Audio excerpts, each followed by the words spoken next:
Happy New Year, super friends. My name is Neil, and welcome to this, episode 66 of the GYCO Comic-Con podcast. We are here fortnightly-ish to bring you a slice of film, TV, and pop culture goodness from our studio direct to your speakers. I am, of course, joined by my very own boy wonder, Martin. Say hello, Martin. Hello, Martin. Happy New Year. Happy New Year. Happy New Year, listeners. Happy New Year, listeners. We hope you've had a wonderful and restful festive period. Happy holidays. And it's time to get back to work, sadly. So here we are with what was going to be the last podcast of 2021 and is now the last podcast of that year and the first podcast of 2022. So we're going to be looking back and looking forwards this episode, as well as discussing a couple of films that came out over the festive period in the form of The Matrix Resurrections from Warner Bros. Pictures and Sony Pictures and Marvel Studios' Spider-Man No Way Home. So no news this week. We are just wrapping things up for the end of the year, kicking things off for this year, and we'll see where we go from there. So I'm going to start things off this episode because I thought you might need some time to sort of thinky a little bit. But I'm basically, the format of our wrap-up of 2021 is I want to know from you your favourite movie, your favourite TV series, and your favourite thing that you have read. It was going to be comic book, but I know you've read a lot more books than I have in the last 12 months, so it can be your favourite thing that you have read. So we actually have a post which is coming out on the website where a few of us from across the team give our favourites from across the year. It's quite funny because best laid plans, we prepped this in November, so before Spider-Man came out. So in the written piece, my favourite film of the year is The Suicide Squad, but actually I think my favourite film of the year is probably Spider-Man No Way Home. But I won't talk about that too much because we're going to talk about it at the end of this podcast. So for me, film of the year, Spider-Man No Way Home. My TV show of the year, I have put as... Well, actually, what do you think I put as my TV show of the year? Oh, I don't know. Something... Hawkeye. Sorry, I took a really hot swig of tea. No, I put Star Trek Lower Decks Season 2. Mm. I think that has been my most enjoyed TV show of the year. I would like to say Star Trek Discovery Season 4, which, if you're watching in the UK, is currently on a mid-season break and is streaming episodes weekly on Pluto TV. But I think because we're only halfway through the season, I don't really feel like I can say it's my favourite show because I've not seen how the whole thing plays out yet. So I've gone with Lower Decks. But honourable mentions to Titans, Doom Patrol, Dopesick, all things we talked about on this podcast before. And then my comic book of the year, because I really did only read 1.5 books in 2021. So I've gone with the comic book of the year, which is Buffy the Vampire Slayer from Boom Studios.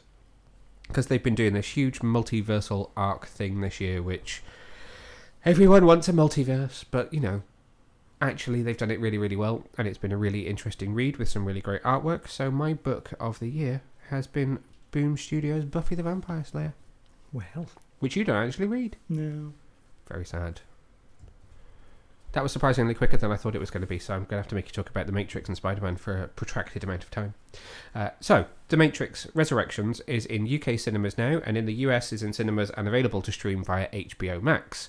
The film stars Keanu Reeves, Carrie-Anne Moss, I tried to do this off the top of my head, Jonathan Groff, Jessica Henwick, why can't I remember her name? Fish Mooney from Gotham, Jada Pinkett Smith, and Yahya Abdul-Mateen as the new Morpheus. And this film is written and directed by Lana Wachowski. If you want to hear our thoughts on the original Matrix trilogy, then head back to our previous podcast, if you've not already listened, where we did a bit of a talk over the legacy of the Matrix. So I don't want to linger on kind of thoughts of the previous films. I've had the chance to see Resurrections twice now. You've seen this film once. I'm going to kick off with you. What are your thoughts on this return to the world of the Matrix? I don't know. Why don't you know? I don't know. So it's mixed feelings then? Yeah. What about it is mixed for you? All of it. Okay. Were there elements of it that you genuinely did enjoy? You can say no. No, I don't know. I did not enjoy it. I didn't enjoy it. Okay. Let's dive into that a little bit more then. So what was missing for you, or what feels like the sort of ballpark area that made it very mixed in terms of a result? It didn't really need to happen, did it?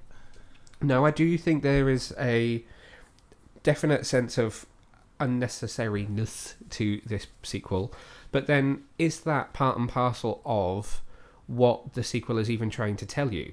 because we know from interviews with Lana Wachowski that, you know, she says that every single year since the Matrix trilogy wrapped up, Warner Brothers has come back to both the Wachowskis and said, when are you going to make another one? And that it reached a point where the studio was saying, we're going to make one with you or without you, so get on board, or just, you know, F off, and we're going to do something with the Matrix without you. And that's why Lana then said, well, okay, it's kind of my baby, you know, it's mine and Lily's, so if anyone's going to make a new Matrix film, it's going to be me. And that's why you have such pointed moments in the film, such as them saying, you know, the Matrix being, I should say spoilers, potentially, for the Matrix Resurrections, and also Spider-Man when we get to talk about it. You know, when we learn that Neo's now a games designer, and he made The Matrix as a game, and the studio that is funding it is Warner Brothers, and Jonathan Groff's character says, you know, Warner Brothers are going to make another game with or without us. So it kind of feels like it was, you know, I think even Lana felt it was unnecessary to a degree, and so made a film about how unnecessary sequels are. Because I think that's part of the meta-ness of it, when they talk about how bland sequels are and how bland reboots are, and yet this is kind of a bland sequel reboot at the same time. Yeah, it's very weird. I feel like wrapped up in it somewhere is just Lana sticking up a middle finger to Warner Brothers and saying, well, I'm going to make a film, but I'm going to make a film that takes the piss out of the entire reason you want me to make this film.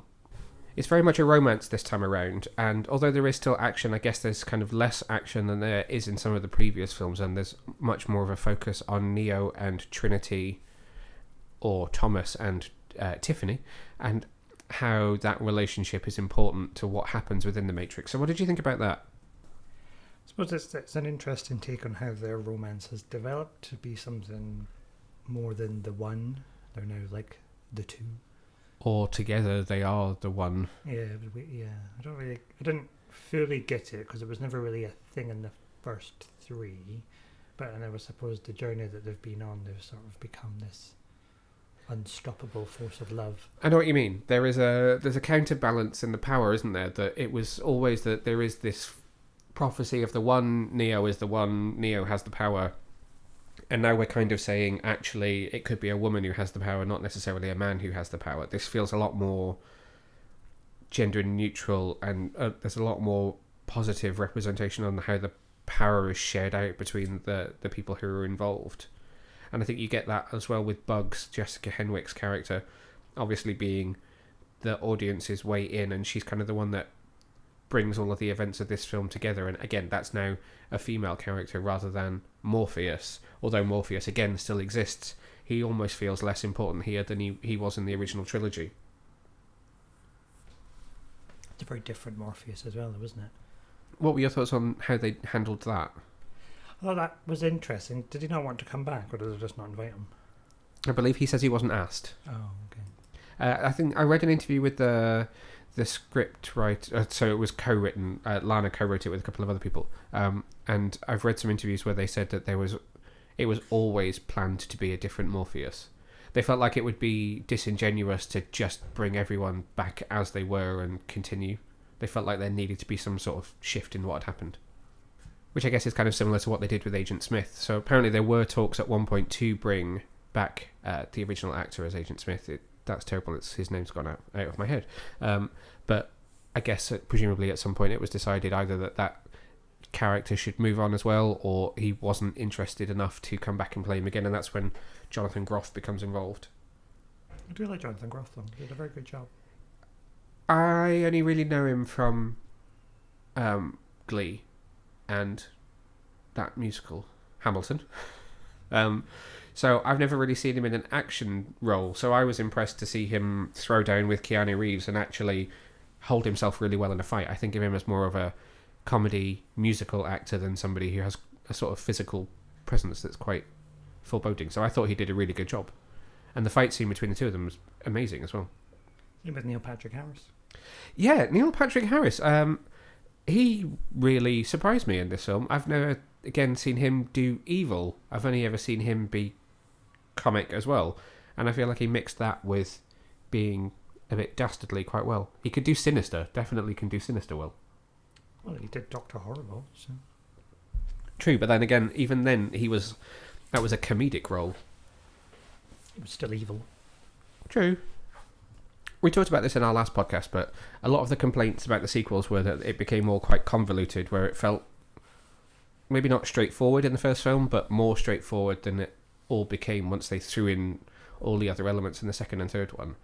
Did this feel any more straightforward? Did it feel still as convoluted as it was in Revolutions and Reloaded? It felt quite dense. Yeah. In that it was a matrix within a matrix. It's not really a matrix. And then there's sort of the machine war in the background. It wasn't really touched upon that much. The interesting thing for me was I feel like in the second and third films they didn't do a great job on what, particularly in the third film, on what was happening outside of the Matrix. I felt like when you watch those sequels, the stuff inside the Matrix is great and the stuff outside is a bit messy. Whereas in this film, I almost felt like it was the opposite. It felt like inside the Matrix was a bit messy, and yet they had a reasonably good handle on what was happening in IO and the new kind of outside the Matrix world that they've been building. Yeah, it's a bit weird. Taking it back, I guess, a step to just more of the production. This film seems less green, less of the green filter across all of the imagery. But what did you think about kind of fight scenes, VFX and stuff in this film? This is obviously a long way on from where we were when they invented bullet time and did those first films. CGI has come a long way. How do you feel about the production on this film? It was very good. They did a very good job of it. I like how they poked fun at bullet time at one point. Yeah. I mean, they did. They poked fun at themselves a lot for the legacy of the Matrix. Which is, I think, why it's so difficult to place this film in terms of what it is and what it means and what it's trying to say. But that's just the Matrix in a nutshell, really, isn't it? I think if you go into this hoping for something as groundbreaking as the first Matrix, like they're going to completely reinvent the wheel again, I think you'll be disappointed because this doesn't reinvent anything particularly. I mean, it does for the characters, but not in terms of the filmmaking process. There's nothing revolutionary here, is there? No. I don't know if does that add to the disappointment factor for you? Do you feel like you were hoping for the first Matrix again? Or, something as revolutionary as that? Well, we kind of got the first Matrix again. I mean, in terms... I didn't explain myself very well. In terms of you go into it not really knowing what it's going to be and come out of it thinking, wow, that was something completely new and fresh for cinema in terms of the things that it does and how it's made and what plays out on screen. I don't know. In a way, I kind of wanted a prequel. Oh, really? Go back a bit and see some of the stuff from the Animatrix filled in. Yeah. Interesting. How did we get the Matrix? Yeah. Keanu Reeves has now said that he would be game for returning again and making a fifth one, but he said as far as conversations go and his understanding of the situation, there's absolutely no way in hell they'll ever get the Wachowskis back for another one. It feels like that's it. The door is closed. So it would have to be Warner Brothers making it with someone not from the original team, and I don't know. I kind of hope that they don't actually do that. Well, they don't want another Star Wars on their hands. But then I suppose there's always the chance that someone else gets their hands on it who is a huge fan of the original and digs into that mythology and does it better. Maybe the Wachowskis... I mean, I know Lily wasn't involved with this one, but maybe Lana was too close to it. I mean, you only have to see the end credits to see that she dedicated the film to their mum and dad who passed away in the last couple of years, and that was the thing that brought her back, was that she felt that Neo and Trinity brought her some comfort in the loss of her parents because they were two other people that were very important in her life that she loved. So you can also argue that there's a romanticism in her mind to the characters, which is part of the reason why she came back and maybe why this film ended up being more of a romantic picture of the two of them, because she was almost working through some of her own grief issues by making the film. That sounds very clever. One last point just before we move on from this one. Is there a nostalgia factor for you in this, or do you think it moved the whole thing on too far that nostalgia ended up kind of not being a thing? And there's probably too much nostalgia. Mm-hmm. Too much of it. A lot of people have kind of pointed at the first act of the film as being really, really good, and then it kind of drifting off from there. And that first act is where they touch on a lot of moments from the original films. So, I don't know. Is that reflective of your experience of it? Maybe. I need to see it again. I would like to actually see it in IMAX because I would like to see what the visuals look like on a really, really big screen. I do think there's something to be said for how much it reuses footage and dialogue from the other films, and whether... And it's funny, actually, because when you think about how much people... Maybe this isn't an experience of yours because you didn't, film school it like I did. People analyse The Matrix a lot. Philosophically, from so many different perspectives, people analyse the subtext and everything from within that first film. And less so 2 and 3, because it feels like they're a little bit more, as I said, convoluted, but also a little bit easier to see through what's going on.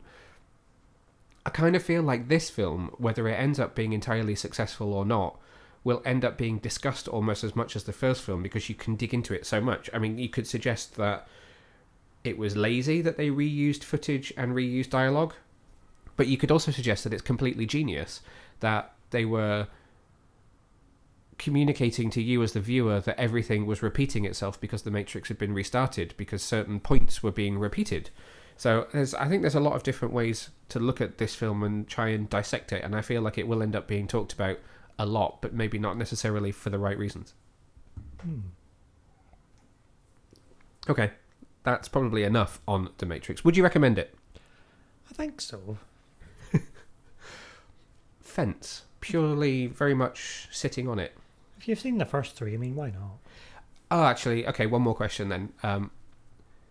If you hadn't seen the first 3 films, or if someone said to you, I've not seen the first 3 Matrix films, would you recommend this film? No. I think that's I think a very important point. I think this is very much for people who have an understanding of the Matrix and a working knowledge of those first 3 films. I don't think there is much to get out of it if you're not already a fan, which is probably the biggest disservice to this film. I would recommend it. I did enjoy it. I don't think it's quite as successful as I hoped, or that it did exactly what I hoped it was going to do, but I think it's a worthwhile watch. I'm not sure it's one that I will often go back to once it's out on home video, but I think it's an improvement on the third film of the previous trilogy. I think in terms of my ranking of The Matrix, it would be like 1, 2, 4, 3 for me. I think Revolutions still falls quite flat. Would you agree with that? I would agree. So as I said at the top of this, The Matrix Resurrections is in cinemas globally now, and in the US you can also stream it via HBO Max. So, coming back to closing out 2021, I would like to know from you, Boy Wonder, your favourite film, your favourite TV show, and your favourite thing which you have read. Should we start with film? Okay. What was your favourite film of 2021? So it was quite hard to pin down because I don't remember them. So I'm going to have to say Spider-Man. Okay. You don't have to give reasoning because we're going to talk about Spider-Man in just a second after you've given me the rest of your choices, so we can dig into that a bit more. TV show. What's been your favourite TV show of 2021? I'm going to have to say Dope Sick. Okay, well, again, you don't have to say very much to elaborate on that because we covered it in our last podcast. So if you do want to hear both of our thoughts on the wonderful Dope Sick, which is available to stream in the US on Hulu and globally via Disney+, then go back and check out episode 65. Very good. And then lastly, your favourite thing, what you have read in 2021. What I have read? Yes. What have I read this year? I've read quite a lot this year. I'm going to go with King Bullet by Richard Kadrey. The final book in the Sandman Slim series? Yes. Okay. Or it may not be. We don't know. Oh, okay. I thought it was. Well, it was billed as the final book, but it ended in a way that it might come back as something else. So okay, fair enough. I think it's the last one because he's on 12 now. So why was this your favourite book of the year? You can give us some context on this one. I think it's just my favourite series overall, really. So it was nice to for it to have a conclusion and an end to his story, really. Which was very nice. It's kind of hard to say because it is book 12. Yeah. So I don't want to give too much away, but essentially he is a man in a magical world. He gets sent to hell. He comes back and stuff happens. Stuff happens. Maybe one day they'll make a film out of it or a TV series. Well, they have sold the rights, but they've never done anything with it. So. Okay, well, thank you very much. That was quite painless. Well done. And so one last film to talk about that was released in 2021. You may have heard of it. Sony Pictures' Spider-Man No Way Home, which is eating up every screen in every cinema to the tune of $1.4 billion so far. Spider-Man No Way Home. I need to be careful with this cast list, don't I? So Spider-Man No Way Home stars Tom Holland, Zendaya, Benedict Cumberbatch, Jacob Batalon, Jon Favreau, Jamie Foxx, Willem Dafoe, Alfred Molina, Benedict Wong, Tony Revolori, Marissa Tomei, and I will stop there. So if you haven't seen Spider-Man No Way Home yet, I would suggest that you stop this podcast now and come back later when you've had a chance to watch it, because we will inevitably touch on some major moments from the film. If you've seen it, then hopefully you won't mind us discussing the fact that this film also stars Andrew Garfield and Tobey Maguire. Does it? Yes, it does. Okay, where do you want to start unpacking this one? Did you enjoy Spider-Man No Way Home? I did.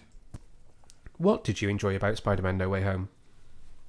I think everything, really. I mean, it's a damn good film. Was there anything you didn't appreciate or didn't really like in it?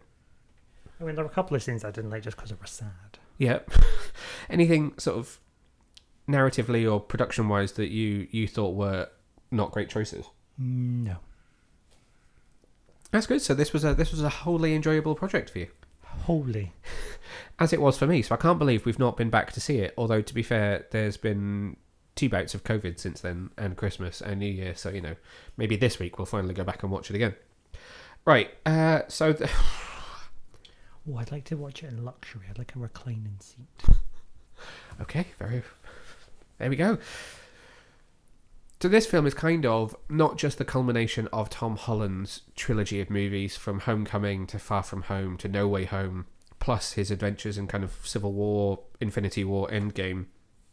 It also is tying up a lot of storylines left open from both the original Spider-Man trilogy, 2002 onwards, from Sam Raimi, the 2 Amazing Spider-Man movies by Mark Webb. So you've kind of got characters from the Tobey Maguire era, the Andrew Garfield era, as well as the Tom Holland era, all wrapped up in what's going on in this film.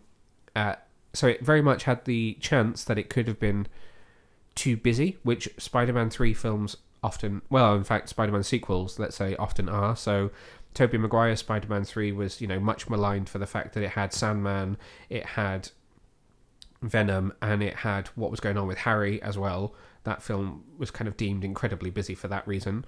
And then you had the Amazing Spider-Man 2 of Andrew Garfield's, which had Electro in it, as well as, again, Harry turning into the Goblin, what was happening with Gwen. Rhino was stuffed in there for a while as well, and then the unfolding mystery of what was going on with Peter's parents in that film. So how do you feel this dealt with the kind of the busyness and the sheer volume of speaking parts in the main cast? I think it did it very well. I think these films have had a lot of practice in managing a big cast. That's very true, yep. So they did a good job. And how do you feel about the villains that they chose to use in this film? There was a lot of people that were hoping for a Sinister Six, which is a thing that we know Sony has tried to get off the ground as its own film a couple of times. We didn't get 6 villains here, we got 5. Technically there's a 6th if you encounter the end credit scene, which we'll talk about in a minute. But there isn't kind of a team up of 6 villains, it's a team up of 5 in some respect. Were they good choices from across the franchise? I think they were. It was an interesting choice in that they used them well, but they did it in a clever way. I think one thing that's worth pointing out is there were no villains from Tom Holland's era. Oh yeah, there was no... Didn't bring back Vulture or Mysterio. We very much didn't introduce any new villains. We really stuck to that core group of 5 from across the multiverse. So interesting that they felt that they didn't need to bring back... I mean, Vulture's back in Morbius anyway, but they didn't retouch on any of the people that Holland has faced. Sorry, anyway, continue your point. I don't know what my point was now. You've taken me off the point. How well they used them. Oh, they used them very well. Again, I'm swigging my tea. Okay, thank you. Did you have a favourite of the villains that were used here? Did I have a favourite villain? Or a least favourite? No. I liked them all. Okay. How about the way they kind of staggered the introductions of them? Did that work well, or did you feel like the film was kind of just going, right, let's set up this one, and then we'll lurch towards this one, and then this one, and then this one? No, I think they did it very well, and they had good pacing, so it wasn't a case of you had to get introduced to them all over again. It was a case of, oh, they're there. Yeah, there is a reliance on you knowing who they are from previous films, which is a brave move, because obviously we are 20 years on from Tobey Maguire's first appearance as Spider-Man, so, 20 years since Willem Dafoe played the Green Goblin. You can't necessarily guarantee that every person in your audience is going to have seen that film. I suppose knowing he was going to be in it gives people a chance to go back and explore it, but you can't always guarantee that everyone is going to know who all those characters are, so I think that's a brave move. Oh, he was a good villain, wasn't he? I forgot about him. Yeah. He was a good gob. Back then or now? Or both? Both. How about then how they used them in the storyline? Do you feel like this... Okay, let's just talk multiverse for a minute. Now, we all knew from previous announcements that the next Doctor Strange film would be the Multiverse of Madness. That film was supposed to come out before this, so Spider-Man was supposed to follow on. So the multiverse should have already had whatever happened in Doctor Strange before this film, and they had to kind of retool it for that very reason. But... Oh, I didn't realise that. Yeah. But... And I need you to listen to me and stop tapping with your iPad for a minute. We obviously all had moments where we thought that Wanda was going to break the multiverse with what was happening in WandaVision and the fact that that changed decades. Then we all thought that Loki was going to break the multiverse because obviously we had the idea of variance introduced there, and Loki ended with the universe having changed and altered and been different. We then had what happened in the post-credit scene in Venom that people felt was tied to the spell from Spider-Man, which obviously does get explained here, but it kind of feels like we've had several points where it's been like, oh, so that's why the multiverse is broken. Oh, no, wait, it's going to be here. Oh, no, wait, it's here. And now we finally get it. Did they pay it off well in this film? Was it explained enough that you understood how people were where they were and how they came from where they came from? Did it make sense? Well, no, I don't think it does. You've explained it all. Oh, how come? Well, I mean, they just can't make their mind up, can they? What's broken the multiverse? Is that Wanda? Is it... Well, so there was no reason for Wanda to have broken it in the end, which is why in the trailer for Multiverse of Madness, she thinks he's going to her about what happened in the TV show, and he's like, no, I'm not here about that. It seems like it's squarely on Doctor Strange, which means Loki is a bit of an outlier, or all these things have happened at the same time. Well, it's a bit confusing, isn't it? I mean, maybe there's just too much. Maybe it's like fiddling with the TV era when you've got 5 people fiddling with 4 different parts of it. True, yeah. Maybe it's an accumulation of all of them. So bringing the focus into what's in No Way Home, did No Way Home's explanation of everything work? Yes. No? No, I agree. I think it did. I'm wondering how you... Say, oh, well, you're wrong. I'm wondering how you felt about it coming out of that film. Did everything make sense, or did you feel like they were looking for excuses to do what they did? Well, I think it sort of made sense. I don't understand how he can be what he is at the end. Yes, okay, we'll come to that. I know what you mean. But in terms of bringing those other characters from across the multiverse, you feel like it made sense? Yeah, I mean, it's magic, isn't it? You have to explain it away, magic. True, yeah. But I mean, there was reasoning given, though. It only brought through people that knew who Spider-Man was. Yeah, magic.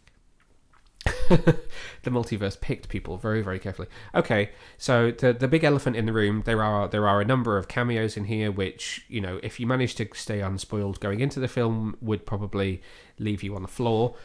If you did have any inkling as to what was going on, I'm sure you were still very, very excited, as we were, but at least you kind of knew what was coming. So, Charlie Cox.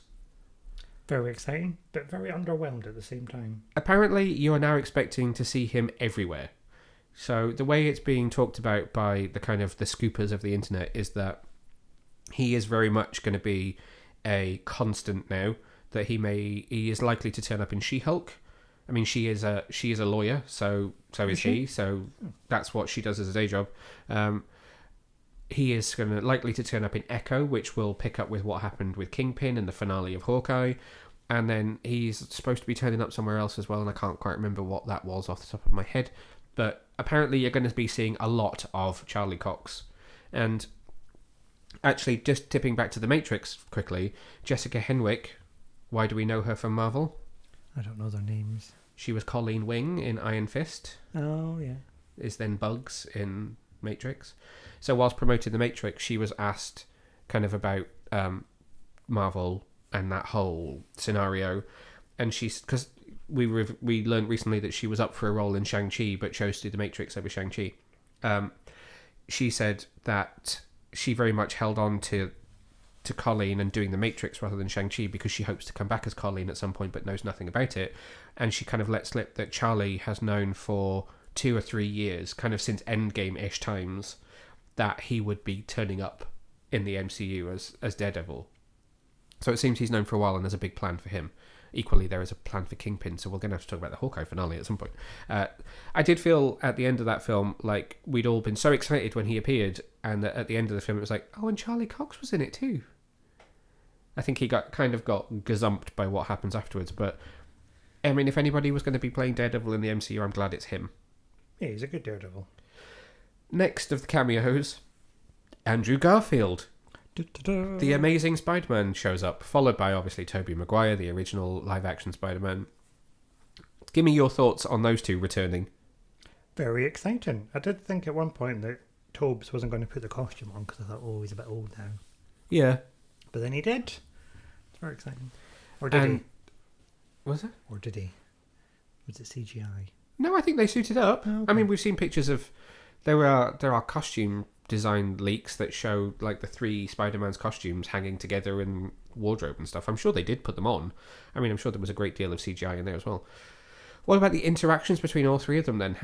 I mean, again, we've still only seen this film once, so there's probably things that we're forgetting about, but how did you feel about seeing the 3 of them interact together? I mean, it was magical. There's magic from start to finish. The whole thing. I thought they had a really great relationship and really great chemistry straight off the bat. Magical. Tom Holland said it really well in an interview, saying that they're the only 3 people who have played this character in live action on the big screen. Let's not forget that there was a live action show in the 70s and the Japanese Spider-Man show as well. But in terms of like big Hollywood movies, these are the only 3 people that have ever played this part. So they have something in common that no one else in the world has. So that kind of gives them a bond from the start. So yeah, it was funny. I thought they wrote the dialogue between them all really well as well. So giving Andrew Garfield a chance to redeem himself for what happened in The Amazing Spider-Man 2, his kind of lack of confidence, Toby saying, "You're the amazing Spider-Man," which is the title of his movie. Toby talking about having a bad back, because there's quite a few times in his films he does get dropped on his back. So all of that I thought was really funny. And then the jealousy over the Avengers and having fought aliens as well. Yeah. When Tom's like, "I've been in a group with the Avengers," and they're like, "Is that a band? Are you in a band?" I just think it's really well done. Did you have a favourite of the 2 returning? Probably Andrew, but then he's a lovable guy. I think 90% of the internet would agree with you, given that make The Amazing Spider-Man 3 and The Amazing Spider-Man 3 and bring back Andrew Garfield has basically been trending for the couple of weeks since the film was released. He sort of drew the other 2 together, I think. He was the glue. He was, wasn't he? Yeah. And I feel like, if anything, He was the web. But do you feel like it sort of closed the door on Tobey Maguire? It was almost like Tobey Maguire had a victory lap and Andrew Garfield was reintroduced. Well, I suppose Toby's had his 3, hasn't he? Yeah. Not that 3's the maximum. No, because as we know, Tom Holland will be back for more. But after dancing, I mean, his time is done. Yeah. It was nice for him to come back and say, "Toodaloo." I did worry that they were going to kill him off. Yeah. There was a part of me at one point that I thought, oh god, we're coming into this film with 3 Spider-Men and we're going out of it with 2. But thankfully we did not. I think a lot more was given to Andrew Garfield though. We got a bit of catch up as to what Tobey Maguire's been up to in the years since, which was nice. But I feel like, I guess maybe Andrew Garfield got a raw deal anyway, because although maybe that second film of his is not as well received critically, I feel like fans loved him and loved his version of the character and what was happening in that world. Yeah. So it did feel like they took time to address what happened to him after the second film, which was not necessarily a nice story. Sounded like he'd had a rough time. And then to give him a redemption and to give him some really emotional moments in the story as well, particularly in redeeming himself for the death of Gwen. And so I feel like there's just more legroom in his character. Yeah, he's got more room to grow, really, hasn't he? Yeah. And there are now rumours that he is being lined up for more Marvel projects. Supposedly the two of them are being roped in for Secret Wars, which is filming at the moment for Disney Plus, which, I mean, the Secret Wars comic book does feature multiple Spider-Men, so there is a precedent there for them to appear more. I don't know. Would you like to see more of them, or do you think, as amazing as it was and as much as you might like to see more of them, they should just put them to bed now? Well, you don't want to ruin a bad thing, really. You've had it. Yeah. It's nice. If you have more of it, is it going to be any better? That's the thing. I want more, but I don't know if we should have more. I mean, I'd like more Andrew.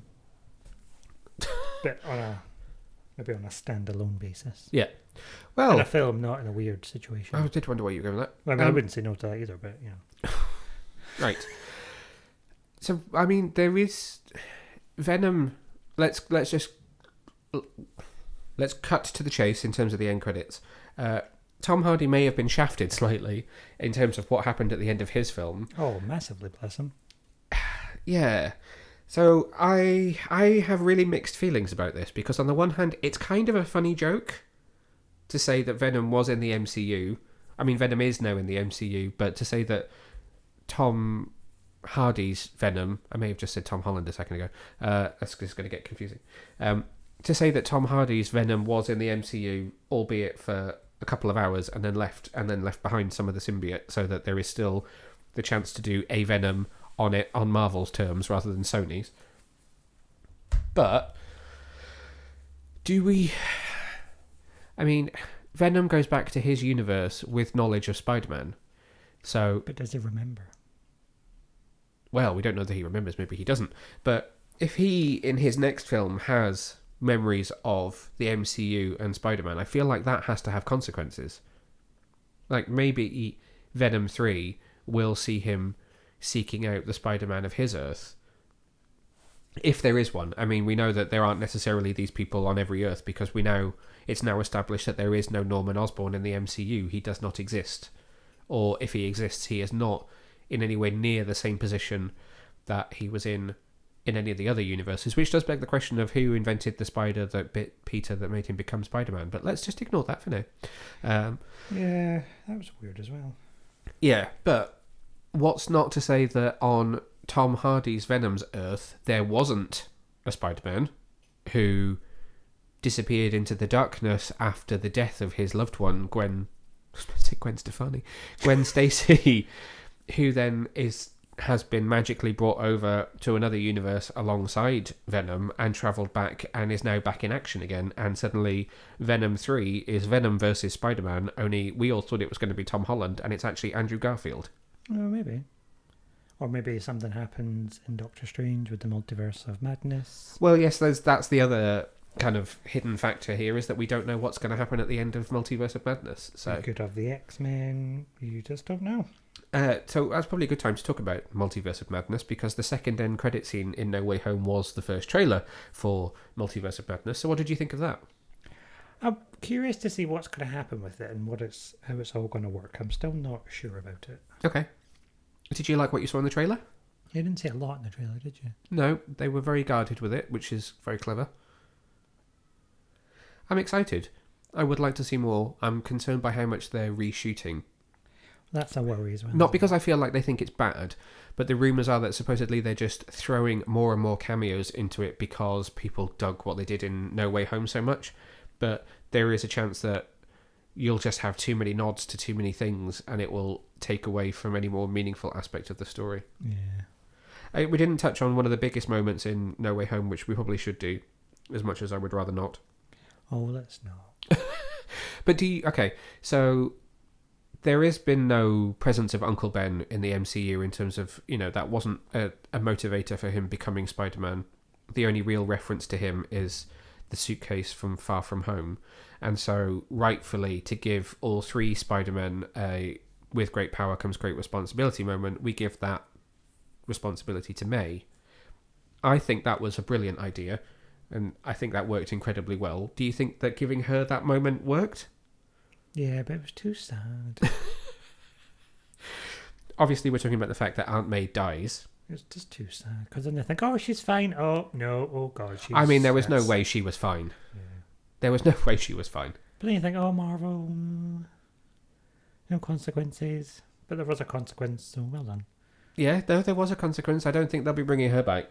She is well and truly done. I thought that was an incredibly well done moment.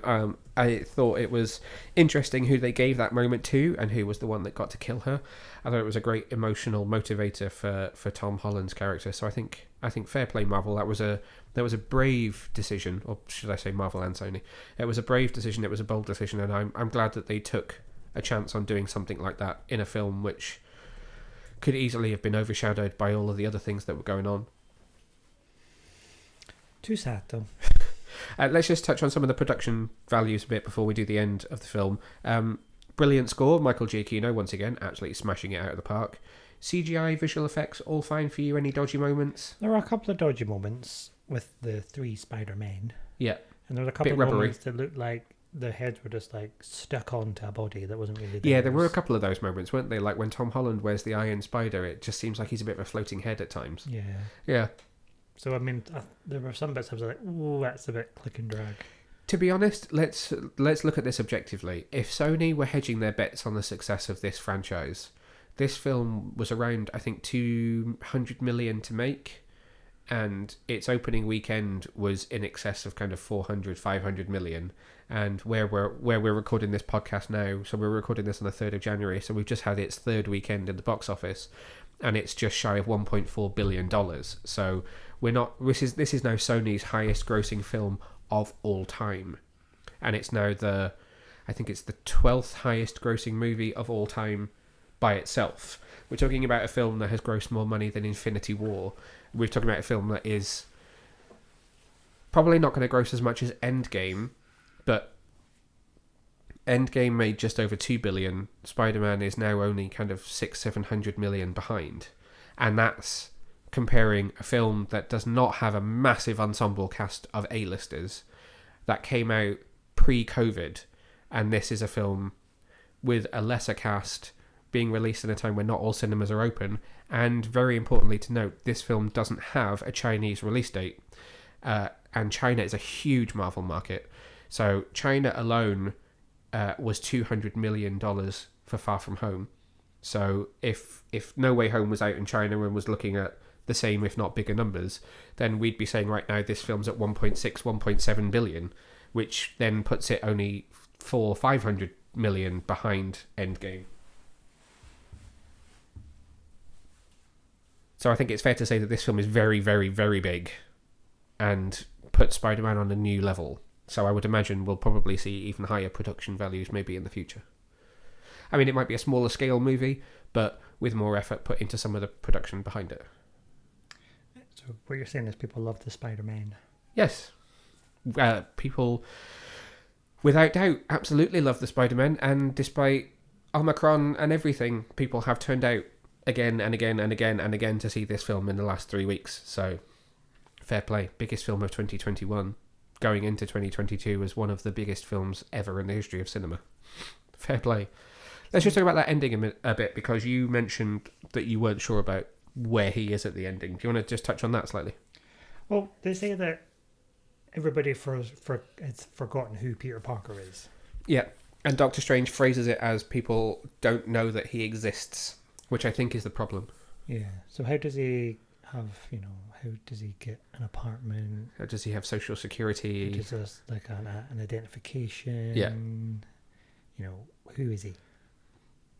I suppose I think it's in the phrasing of what Doctor Strange says to him. I don't think what he means is you never existed. He means nobody can remember the fact that you exist. You're kind of that person that they'll talk to, and then they'll be like, who was that? Yeah, but then does that mean the doctor that gave birth to him doesn't remember, therefore there's not a birth certificate, there's no paper trail? It's difficult, isn't it? All a bit. Yeah. Oh. But it puts him in a very classic comic book position for Pete, which, okay, he doesn't have an Aunt May, which is very sad, and there's not a situation that he would normally be in, and he's not with MJ, but he's in the lonely apartment. He doesn't have a job, he's not completed college, but he has kind of wholly accepted his identity as Spider-Man and taken on a very classic costume, which I want to see a high-res image of, please. Yeah, I suppose because he's been a Spider-Man that's had a lot of backing and support from Stark. Yep. Now he's got nothing. Yep. And interesting that this film ends at Christmas, and obviously there are mentions of things in Spider-Man and Hawkeye. They're kind of happening at the same time. So there's some crossover there. Very, very small amount of crossover. I agree with you. It is a bit troubling. It's said very nonchalantly how the world will know of Peter Parker, and then he's there. Because I felt like from the wording of it, he was going to be kind of living under a bridge somewhere, completely destitute because he doesn't have anything, can't have anything. And I'm confused over certain aspects of it. So obviously, MJ, when we see her next, at the very, very end of the film, when she doesn't know who he is, still has her injuries from the big fight at the Statue of Liberty. So does she just think that she happened to be at the Statue of Liberty when this attack happened? Does she remember that she was working with Spider-Man? Because people remember Spider-Man because there is a news report that talks about, this is what happened, the Battle of Spider-Man at Statue of Liberty. People know what happened there. So surely all of the Avengers know that they worked with Spider-Man, but then surely don't know who he is. So all he has to do is go to Doctor Strange and be like, hey, remember me from all that stuff that went on? Here's who I am. And has to rebuild the relationship. I'm just... My level of being unsure about it is how much it actually has an impact moving forward. Well, I just saw it as a way for Sony to be like, thank you very much, Marvel. We've made a shitload of money here. We no longer need you. We're going back to being outside of the universe. Well, there is that. You've just taken the words right out of my mouth, which was it was an easy get out of jail free card if the relationship was to end here, which it's not. So we're going to build a Rome. We've got Venom. People love him as well. Yeah. Bish, bash, bosh. So I guess we'll just have to see. Sony is dedicated to, Spider-Man being in cinemas every 2 years. So 2023, we should be seeing another Spider-Man film. So in the meantime, he's got... he's already lined up for his next Marvel appearance. We don't know where that is, but it is planned where he will be in the MCU next, so he'll be cropping up somewhere. For all we know, he'll turn up in Multiverse of Madness to be like, help, remember me? So, do you recommend Spider-Man No Way Home? Yes, but it's very sad. I wholeheartedly recommend this film as well. Spider-Man No Way Home is in cinemas globally now and will be for quite some time, I would imagine. If you want to let us know what you thought of this film or The Matrix that we talked about earlier in this podcast, or you'd like to let us know what your favourite moments from 2021 were, then you can find us on social media at Get Your Comic on Facebook. Why did that come to mind first? Twitter and Instagram. You can find me at Neil Vag and Martin's at BoyWonder1989. I have one last topic to discuss just before we wrap things up, which is things we're looking forward to in 2022, because that was supposed to be the podcast that was coming out this week, so we're kind of mashing the last one with the first one. I'm going to just quickly rattle off some films that are due out this year. You've got the 355, which is in cinemas on Friday from Universal. We've got Scream in cinemas on the 14th of January, Morbius on the 28th, Death on the Nile on the 11th of Feb, Uncharted on the 18th of Feb, The Batman, which is now releasing in the UK on March the 2nd, and the US and the rest of the world on March the 4th. Doctor Strange 2, on my list in front of me is March, but it's actually now May. Sonic 2, which is out in April. Thor Love and Thunder, which has shifted back as well. I need to update my list. DC Super Pets in May. There was John Wick 4, but that shifted back 12 months. We've got Top Gun Maverick. We've got Jurassic World Dominion. There's a new Minions film. There's Fantastic Beasts 3. We've got Black Adam this year. We've got The Flash. We've got a Super Mario Brothers movie coming. We've got Spider-Man, Spider-Verse 2. Halloween Ends. Aquaman 2 this year. What are you looking forward to? Batman. Anything else on that list? Batman. Anything else on that list? Batman's appearance in The Flash. Okay. So I'm an executive at Warner Brothers. I'm really, really happy with The Flash. I go to the cinema and watch Spider-Man into No Way Home. What am I thinking? You're thinking, oh, damn it, we're behind. I do wonder how Warner Brothers will react to that and whether they're thinking, do we need to, do Ben Affleck and Michael Keaton need to appear in a scene together if they weren't already, which supposedly they are not. Oh, maybe they should. Yeah. Me, I And am our really cats. looking forward to... I can't wait to see Scream. I'm really looking forward to seeing The Batman. I'm really looking forward to The Flash. I'm really looking forward to Jurassic World. I'm looking forward to everything this year. There was a lot. Picard was back in February. We've got the rest of Star Trek Discovery Season 4, Season 3 of Lower Decks. There's so much Star Trek this year, Strange New Worlds. There is a huge amount to look forward to this year, as long as cinemas remain open. I mean, They're not going to close. We're not in that position. That's not even a thing that I am entertaining at this point in time. Yeah. I'm seeing the 355 this week at a screening for Universal, so we'll probably be talking about that the next time we are podcasting. That is reduced capacity to 75% though, so they're distancing us reporter types so that, we don't cough over each other. seems sensible. Yes, it does. What are you looking forward to most out there? Get in touch. Let us know. We will be back in 2 weeks' time, where I actually have a little plan of what we will be talking about in this first part of the year. So we should be talking about Scream when we return for our next podcast, because it will be out in cinemas by then, as well as probably the 355 and what we've been watching on TV lately. I was going to scream then, but I decided against it. So until next time, stay safe, stay well, enjoy. Let us know what you've been watching. Bye.